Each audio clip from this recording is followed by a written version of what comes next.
Bonsoir Parfait Mbaye. Bonsoir, madame. Vice-premier ministre de la Centrafrique, également ministre des Affaires étrangères. Peut-on toujours vous appeler ministre d'ailleurs ce soir ?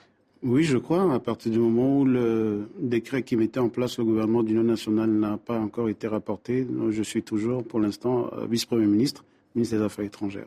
Donc ça veut dire que vous travaillez avec ces rebelles qui ont fait tomber Bangui ? Je suis membre du gouvernement d'union nationale. Aujourd'hui, madame, nous pensons qu'il est impératif de... tout en étant dans les accords de Libreville, de revoir un peu ces accords, c'est-à-dire de voir les imperfections, puisque la polémique, cette dernière bataille est partie autour de l'application des accords de Libreville. Les accords de paix donc, qui ont été signés en janvier, après la première offensive rebelle. Tout à fait, qui présente certaines faiblesses, et je pense qu'il serait indispensable de réunir les Centrafricains, de se parler, de définir un cadre pour cette transition à venir. Il n'est pas trop tard pour engager ce dialogue ? Je ne pense pas. Ça sera sûrement l'occasion d'apaiser les uns et les autres, puisque vous voyez sur vos images, il y a eu beaucoup de pillages. Il y a eu des pillages généralisés, mais particulièrement aussi les partisans ou bien les gens proches de l'ancien président Bozizé.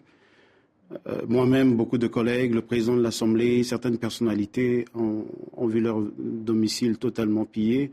Tout cela, on doit créer les conditions de paix et véritables de réconciliation pour éviter les humiliations, les frustrations et d'autres conflits à venir demain. Alors, vous connaissez personnellement le président autoproclamé de Centrafrique, Michel Djotodia, puisqu'il faisait partie de ce gouvernement d'union auquel vous appartenez. Vous pensez qu'il est possible de dialoguer avec lui aujourd'hui, lui qui a pris le pouvoir aujourd'hui, qui a annoncé des élections d'ici 3 ans, mais sans nécessairement quitter le pouvoir, a-t-il dit ? C'est possible de dialoguer avec lui ?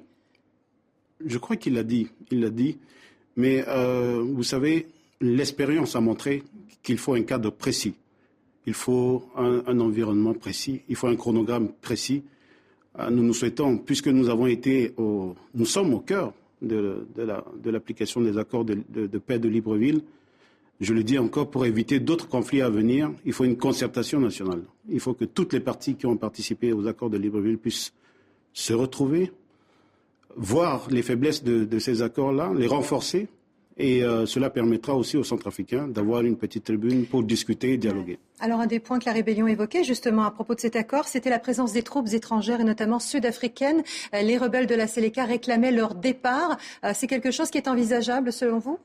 Il faut d'abord déplorer la mort de certains soldats sud-africains qui étaient venus en Centrafrique se battre pour la paix, pour la défense des institutions de la République.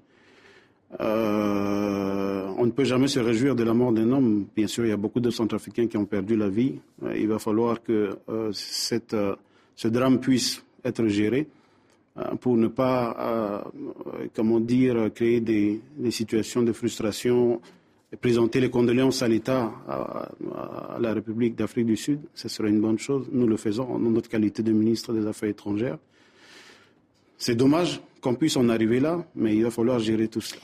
Parfait Mbaye, vice-premier ministre du gouvernement d'Union de la Centrafrique. Merci.